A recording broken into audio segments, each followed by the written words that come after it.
பீகார் முதல்வராக நிதிஷ்குமாரை அறிவித்த ஐக்கிய ஜனதாதள கட்சியின் எக்ஸ் தள பதிவு தற்போது நீக்கப்பட்டுள்ளது.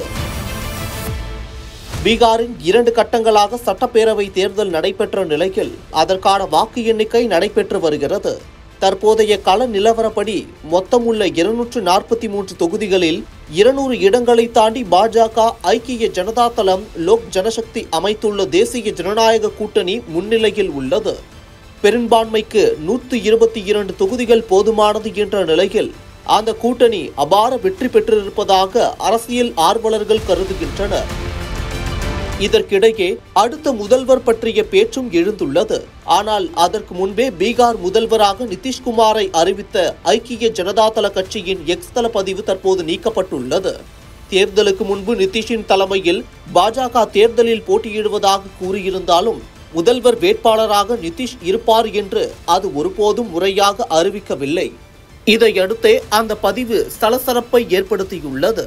அந்த பதிவில் முன்னோடி இல்லாதவர் மற்றும் ஈடு இணையற்றவர் பீகார் முதல்வராக நிதிஷ்குமார் இருக்கிறார், தொடர்ந்து பதவியில் இருப்பார் என பதிவிட்டிருந்தது. இருப்பினும் சில நிமிடங்களுக்கு பிறகு அந்த பதிவு நீக்கப்பட்டது. முக்கியமாக பாட்னா முழுவதும் 25 से 30 ஃபயர் से நிதிஷ் என்று அறிவிக்கும் சுவரொட்டிகள் மற்றும் விளம்பர பலகைகள் காணப்பட்ட பிறகு இது அரங்கேறியது.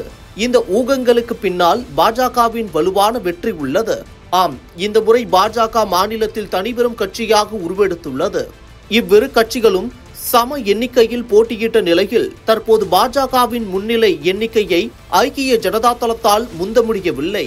இது பாஜக தனது அதிகாரத்தை நிலைநாட்டும் முயற்சியாக பார்க்கப்படுகிறது.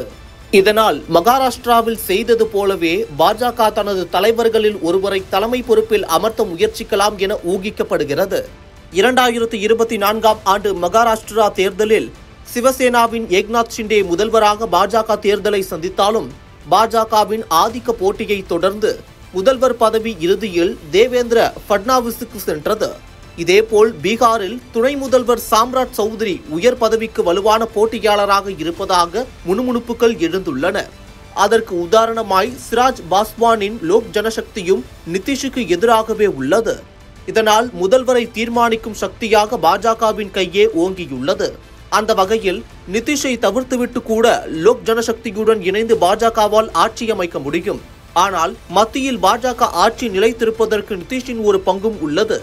ஆகையால் மறுபக்கம் பாஜக அவரையே முதல்வராக தேர்வு செய்யும் என்றும் துணை முதல்வர்களாக பாஜகவும் லோக் ஜனசக்தியும் அங்கம் வகிக்கலாம் எனவும் அரசியல் விமர்சகர்கள் தெரிவிக்கின்றனர். ஆயினும் பீகாரின் அடுத்த முதல்வர் யார் என்பது இன்னும் கொஞ்ச நாட்களுக்கு பேசும் பொருளாக தான் இருக்கும். இன்னொரு புறம் கிட்டத்தட்ட 20 ஆண்டுகளாக முதலமைச்சராக இருக்கும் நிதிஷ் ஒட்டுமொத்தமாக சாய்ந்து விடவில்லை என்றாலும் பாஜகவுக்கு அடுத்தபடியாக அவரது கட்சியே முன்னிலை வகிக்கிறது. இதனால் அவர் மீண்டும் பீகாரில் தனது சக்தியை நிரூபித்துள்ளார் என்பது கவனிக்கத்தக்கது. முதல்வர் யார் என்ற விவகாரத்தில் பாஜகவானது நிதிஷ்குமாருக்கு அழுத்தம் கொடுக்க வாய்ப்பே இல்லை என்று தெரிகிறது.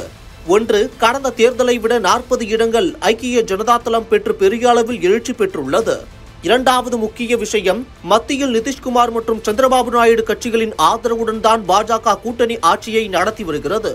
அதனால் விபரீத முடிவை பாஜக எடுக்காது என்பது அனைவருக்கும் தெரிந்த ஒன்றே. அத்துடன் கொஞ்சம் குடைச்சல் கொடுத்தாலும் ஆர்ஜேடியுடன் கூட்டணி வைக்க நிதிஷ் தயங்க மாட்டார் என்பதும் இது கடந்த கால வரலாறு சொல்லும் செய்தி என்பதும் நாம் அனைவரும் அறிந்ததே.